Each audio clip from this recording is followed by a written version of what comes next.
जदि पश्चिम दिगर पाचेरी बारंदा आपणकर छात एसबू जदि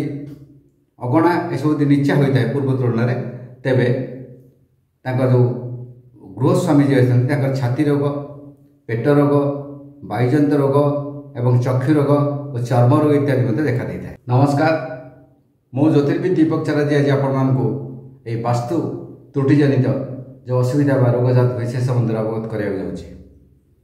यार पूर्व भाग में पूर्व दिग संबंध में कही एवं पश्चिम दिगर दोष त्रुटि संबंध देखा। वास्तुशास्त्र नियम अनुसार पश्चिम दिगर जो अगणा बारंडा छात पाचेरी इत्यादि रहा से सबू पूर्व तुलन में उच्चा होगा उचित। बारंडा हो अगणा हो जाओ जो अगणा बा एसबू रहा छात एसबू रहा ताकि उच्चा होगा दरकार पूर्व को ढालू होगा उचित, जब सेपटर पानी एपट को पूर्व दिग को आसवा उचित। यदि एपरी न हुए यार व्यतिक्रम हुए और पश्चिम दिग नीचा हुए पूर्व तुलन में तार अगणा हो बारंडा हो पाचेरी नीचा हुए तेज निश्चित भाव दोष त्रुटि जागृत देखा दे था। जदि एपरी होता है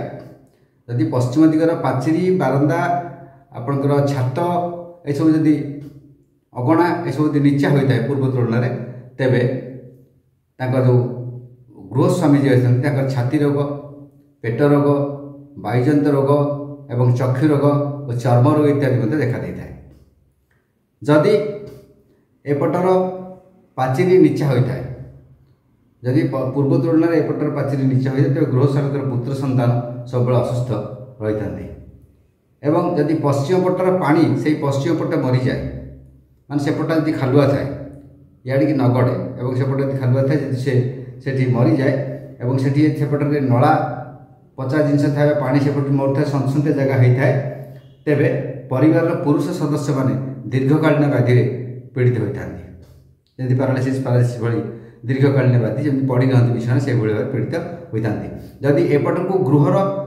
मुख होता है मुख्य द्वार फाटक जहाँ कहते गृहर फाटक गेट मेन गेट जो होता है यदि हम तेज गृहर सदस्य मैंने विभिन्न प्रकार व्याधि बहुत समय पीड़ित होता है। विभिन्न प्रकार इन्फेक्शन रोग ऋतुजंत रोग भाइराल जंत रोग सब लग रही है। यदि एपटर पाचेरी कांथ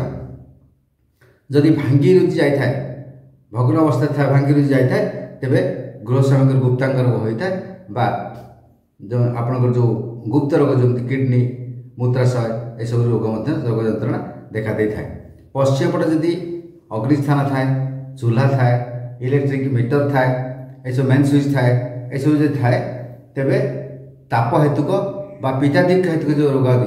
जंडिस हाड़फुटी नाड़झड़ा रक्त आमाशय व्रणविस्फोटक इत्यादि प्राय लग रहे तेबे यार निराकरण कौन करवा तेबे निराकरण यह हूँ कथा ए दिग को पूर्व तुलन में उच्चा करवा यार बारंदा यार अगणा यार छातर जो लेवल रहा ऊपर जो छातर लेवल रहा एवं यार पाचेरी जो एपट जो रहा ताकू पूर्व तुलन सामान्य उच्चा करवा उचित हेल्ले किछिटा दोष शोधित हो। एवं जदि एपटे पश्चिम पटे आम जब मुख्य फाटक थाए गृहर मुख्य फाटक थाए गेट थाए तेज वरुण तंत्र जब लगेगा तेज अनेकांश वास्तु त्रुटि जनित जो बाधा ताहा प्रशमित होता है। जदि शनिवार दिन परिवार समस्त सदस्य माने निरामिषाषी रुहति एवं कौन कला रंगर वस्तु कला रंगर वस्त्र हो कला रंगर चपल हो कला रंगर छता हो यह कौन दरिद्र लोक मानक भिकारी मानक दान करते तेज पश्चिम दिग जनित जो दोष थाए ताहा अनेकांश प्रशमित होता है एवं परिवार सुख शांति समृद्धि बजाय रहे।